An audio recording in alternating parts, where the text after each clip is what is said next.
Today on GrowthShares, let's analyze and see whether the Goodyear Tire and Rubber Company is a great long-term investment.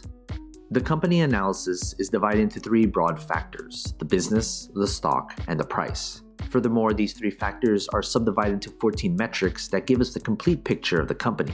Each factor and each metric are given different weight, together adding up to 100% of the overall analysis. Each factor and each metric are then given a grade from 1 to 100, with 1 being a failed investment and 100 being extraordinary. When everything is put together, a final grade will be given, also from 1 to 100. Most companies that I'll analyze in this channel will hover around a grade of 50. Companies with a final grade of 81 or higher will be included in my Great Investments playlist.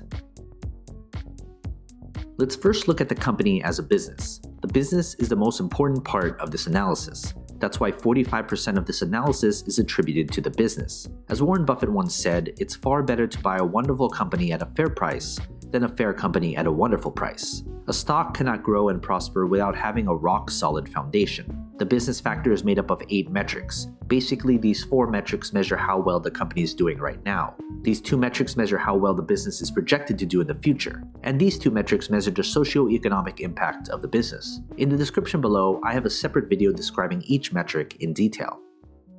Based on this grade, I would consider this a discouraging business. Investing in a good business is what matters most, and everything else going forward would need to be great in order to make this an attractive investment. Next, let's look at the company's stock. We can't easily invest in something unless there's shares available to buy and sell. That's why 35% of this analysis is attributed to the stock. If the business is the foundation of a company, the stock is a reflection of that foundation. Does the market reflect how good or bad the business has done?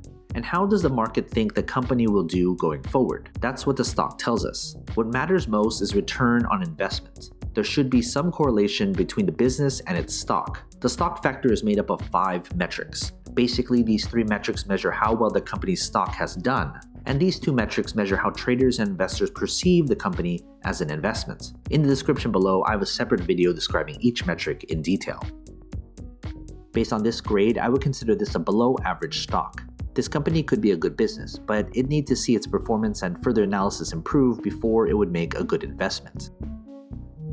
Finally, let's look at the company's price. Price is what most investors look at when deciding whether to invest in a company or not, but price per share shouldn't be the most important consideration. That's why 20% of this analysis is attributed to the company's intrinsic value. There is a reason why a company's stock is undervalued or overvalued. An undervalued stock may be undervalued because it's simply a terrible business. And the other side is true as well. The price factor is made up of only 1 metric. Basically, the intrinsic value is the price per share at which the company's fundamentals align with its true value when compared to its current stock price.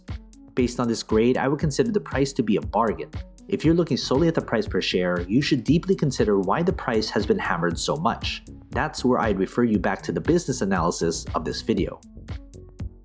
Now that we have everything calculated, let's figure out the company's final grade. If you want a database of the companies I've analyzed, consider becoming a subscriber to my Patreon.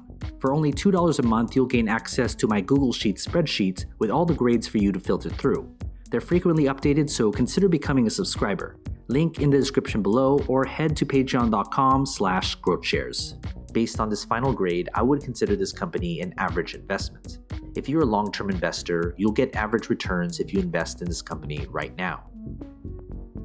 Some of you will put different importance on different aspects of my analysis. You may solely just be looking at the price per share. Others may look at the business. But if you're looking at this company as a long-term investment, you should look at all 3 factors because it paints the entire picture of the company. When it comes to the final grade, it doesn't necessarily mean I'm bullish or bearish on the company's stock. Grades are adjusted to take into account the company's industry, sector, and competition. Of course, major news does have an effect on the company, but my analysis is built upon a solid foundation that focuses on the long-term health of the company. From time to time, I will reanalyze a company and share it with you. So you've made it this far, shoot me an email. I'd love to get in touch with you and talk more. What company should I analyze next? And do you agree with this company's final grade? If you want me to analyze more companies, hit that like button, subscribe to my channel, and share this video with other investors. And as always, take care of your money.